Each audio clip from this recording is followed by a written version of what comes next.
Tout commence par une explosion, une onde de choc, une lumière, le Big Bang.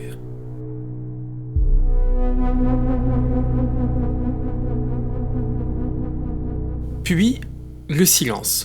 L'univers s'étend, les galaxies se forment et pendant des milliards d'années, rien ne travaille. Jusqu'à ce qu'une petite planète bleue décide de faire autrement. Elle crée le feu, le souffle, la peur, le langage et le travail. Car travailler, ce n'est pas juste produire, c'est survivre, c'est s'organiser, c'est chercher du sens et parfois le perdre. Voici l'histoire du travail, pas celle des manuels, celle qui commence avant même que l'on dise « travail ».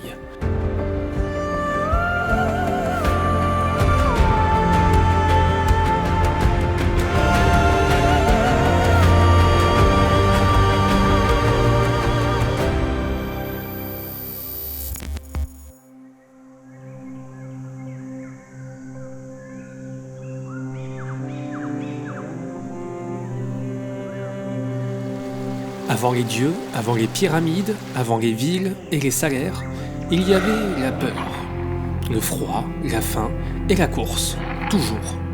Pour les premiers humains, il n'existe qu'un seul impératif, vivre jusqu'au lendemain. Et pour ça, il faut travailler. Mais à cette époque, personne ne dit travail, il n'y a pas de mots, juste des gestes, cueillir, traquer, courir, attendre et parfois fuir.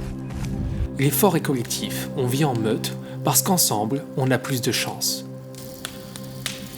Et c'est là, dans la survie partagée, que naît la coopération, la division des tâches et le tout premier nous. La terre se calme, les hommes se sédentarisent et pour la première fois, ils bâtissent. Murs, canaux, temples, villes, le monde devient géométrique. Et avec lui, naît un nouveau type de travail, le devoir. En Égypte ou en Mésopotamie, on ne travaille plus pour survivre. On travaille parce qu'on y est obligé, parce qu'un dieu l'a dit, ou en roi, ou en impôt. C'est le temps des corvées, du grain à rendre, des tâches imposées, et parfois du travail forcé. On creuse, on taille, on assemble, pas pour soi, pour une cité, pour un pharaon, un projet plus grand.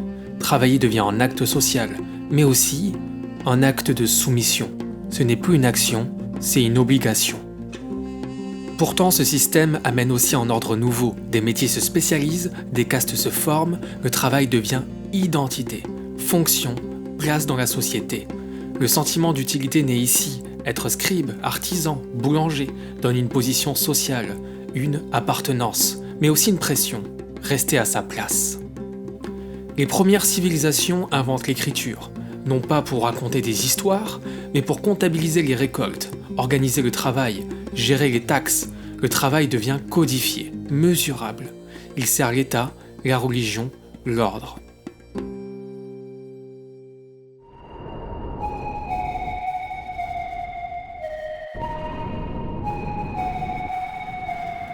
Pendant des siècles, les hommes ont travaillé pour des dieux qu'ils ne voyaient pas, pour des rois qu'ils ne contredisaient pas, pour des cités dont ils n'étaient que les ombres. Mais un jour, un peuple décide de faire autrement.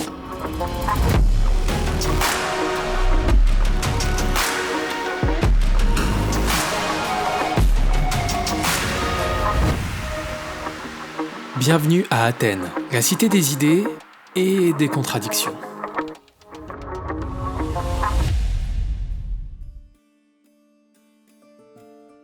À Athènes, on parle, on vote, on philosophe, on invente la démocratie. Mais pendant ce temps, quelqu'un d'autre fabrique le pain, nettoie les rues et forge les armes. Car ici, le travail manuel n'est pas noble. Il est invisible, nécessaire oui, mais peu digne. Les citoyens votent, les esclaves travaillent, et tout le système repose sur cette séparation. Dans la Grèce antique, seuls les hommes libres peuvent voter. Les femmes, les métèques et surtout les esclaves n'ont aucun droit. Pourtant, ils assurent la logistique entière de la cité. À Rome, l'idée va plus loin. On travaille pour affranchir son nom, pour gravir les rangs, pour devenir libre. Et ceux qui ne travaillent plus, on leur offre du pain et des jeux pour qu'ils ne se révoltent pas.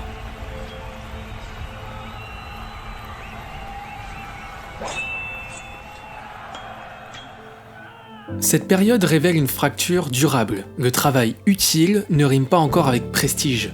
Ce sont les oisifs instruits qui dominent, tandis que les travailleurs sont considérés comme sans pouvoir, malgré leur rôle vital. Le travail est là, mais le statut est ailleurs. Travailler à cette époque ne fait pas de vous un citoyen, mais sans travail, la cité ne tourne plus. C'est le paradoxe de ces empires. Leurs fondations sont faites de mains qu'on ne montre jamais. Les empires s'effondrent, les forums se vident, et la lumière se tamise.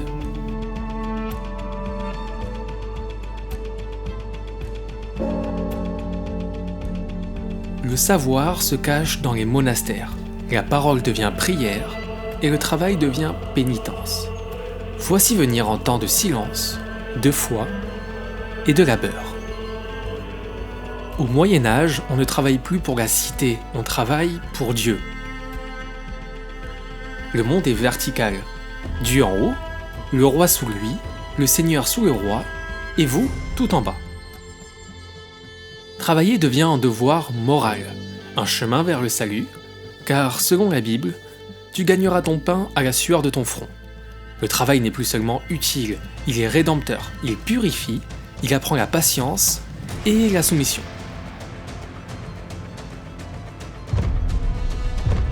Le travail est instrumentalisé comme outil de contrôle social. Il canalise les populations, occupe les esprits, renforce l'ordre établi. Le labeur devient une façon d'accepter sa condition, mais il offre aussi un sentiment d'utilité collective. La terre, les métiers, l'artisanat s'organisent. Pourtant, sous la surface religieuse, le monde bouge.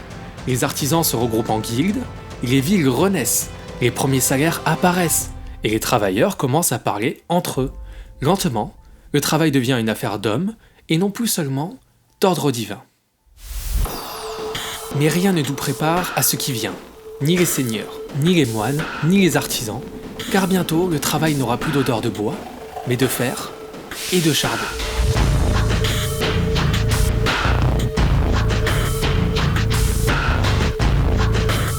C'est une fracture, brutale, inévitable et définitive.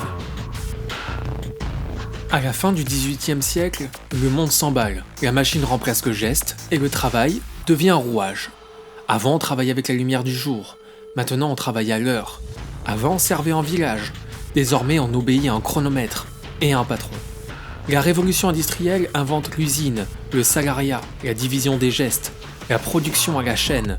L'humain devient une pièce détachée, et la productivité, une nouvelle religion. Le travail devient mécanique, répétitif, on l'optimise, on le standardise, et on oublie l'ouvrier, son nom, ses douleurs, ses rêves. Karl Marx parle d'aliénation. L'homme ne se reconnaît plus dans ce qu'il produit. Il n'est qu'un corps, un temps, une force. Le travail est réduit à une valeur marchande. Le lien entre travail et identité se fragmente.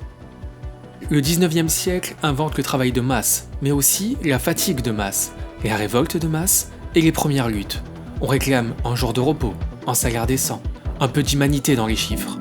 Et si le travail pouvait changer, devenir plus juste, plus humain? Au XXe siècle, on tente l'expérience.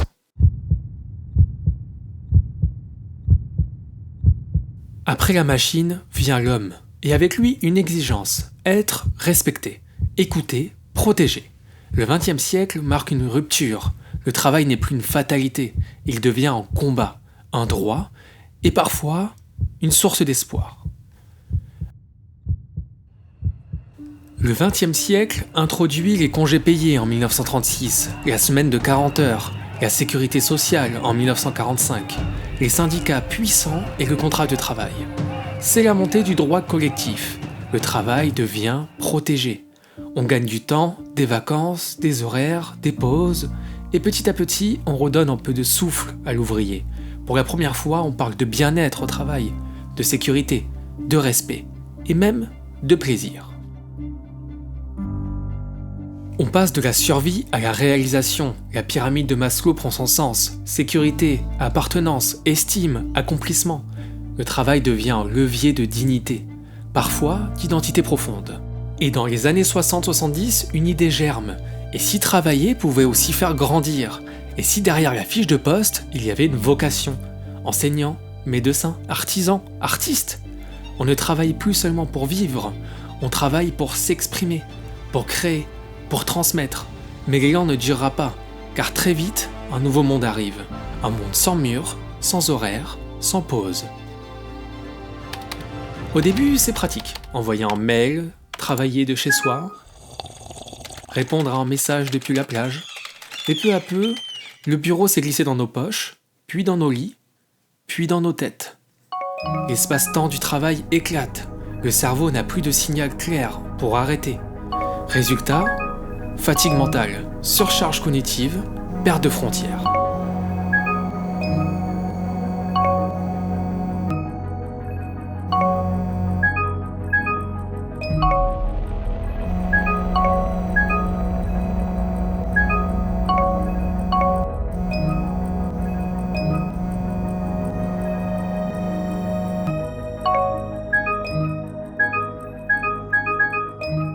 Slack, Teams, WhatsApp, on ne sait plus si on travaille ou si on est juste joignable.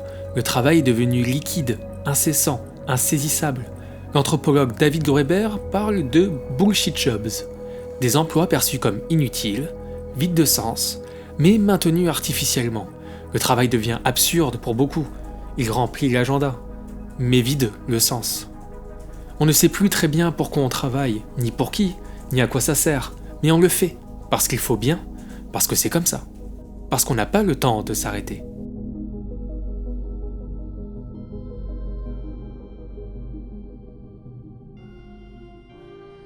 C'est dans ce monde flou qu'on a voulu créer autre chose.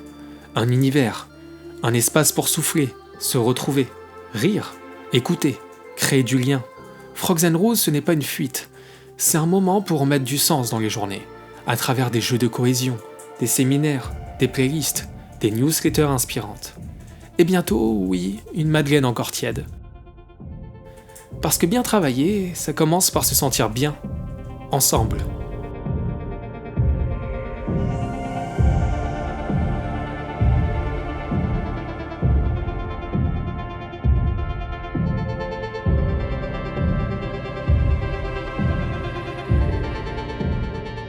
Et demain, travaillera-t-on encore? Et si oui, pourquoi? Et pour qui? Et si au lieu de produire, le travail servait à nous relier? Aujourd'hui, on parle d'intelligence artificielle, des machines qui pensent, des métiers qui disparaissent, de travail sans travailleurs. On rêve de liberté, mais on craint l'inutilité. Alors on compense, on reste joignable, on s'occupe, on produit. Encore.